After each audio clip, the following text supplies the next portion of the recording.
Today, we're going to take a look at the Leo 2 hot tent from Pomoly.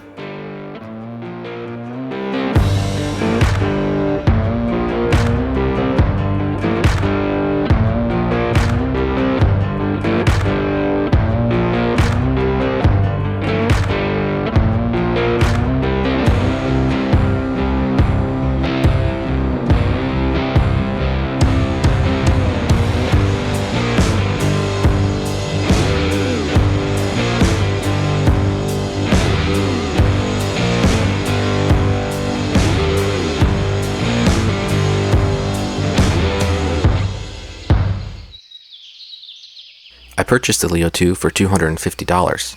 It comes in a rather nice bag with buckles to help take the load off the zipper. And inside the bag, we'll find the outer tent, inner tent, 3 aluminum poles, 14 aluminum stakes, and 4 guidelines. The whole package is advertised as weighing 8.6 pounds, but mine was nearly a pound heavier than that at 9.3 pounds. Setting up the tent is easy, but it can prove cumbersome in tight areas, given the 2 main support poles are rather long, and the sleeves that the poles slide into are prone to binding. The setup does take some patience, but it isn't a showstopper by any means. With a little practice, it takes around 10 minutes to set up. The outer tent is fully freestanding and has 8 stakeout locations, 3 on each side and 1 on each end. Deploying the outer tent is like any other freestanding tent you've seen. Just slide the tent poles into the appropriate sleeves, seat them into the grommets, and stake it out. You could use the outer tent alone if you wanted, and this might be a good option for day trips where you just need a dry place to sit.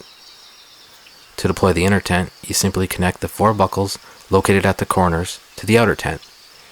Then snap the toggles into the rings on the outer tent to lift it into place.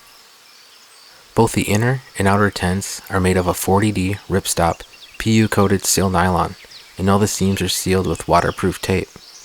All 4 doors of the outer tent can be zipped open and stowed, which makes it really easy to load your gear.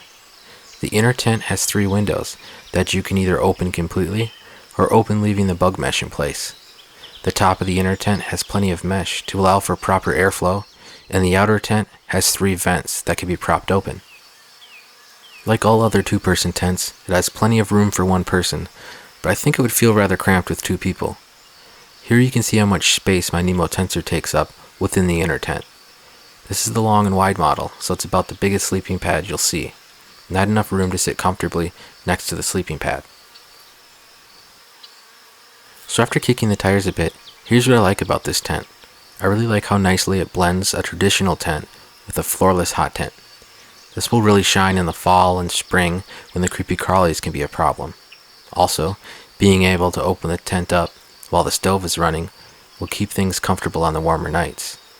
On colder nights, the double-walled design will help keep the heat in and the condensation away from your sleep system. And if the weather decides to dump snow, the arch design should hold up nicely under snow load. Another feature I really enjoy is the large doors can be zipped open from the bottom up. You could then use sticks or trekking poles to turn the doors into awnings. The last feature I'll mention is that the tent is fully freestanding. This means that the tent is easy to set up right on the snow without the need to dig down to solid ground. Moving on to the cons, the stove jack. The stove jack comes uncut, so you'll need to cut an opening with your knife, which isn't a big deal. However, that will become a big deal if you mess up, or if it tears down the road. This is because the jack is sewn right into the body of the tent. I think a better design would be to velcro the stove jack in so it can be easily replaced. Then there's the height of the stove jack. It's only about 2 feet off the ground. And this creates a really unstable and potentially unsafe situation. So guying out the chimney will absolutely be a requirement for this tent. Well, that's the Leo 2 from Pomoly, and my verdict so far is that it's an amazing value for $250. I think the pros outweigh the cons by a long shot. So I'm really looking forward to getting out on some trips with the Leo 2. So be sure to subscribe to the channel if you'd like to get notified when that video drops. If you have any questions, let me know in the comments below. And remember, I'm always here to help you separate the signal from the noise.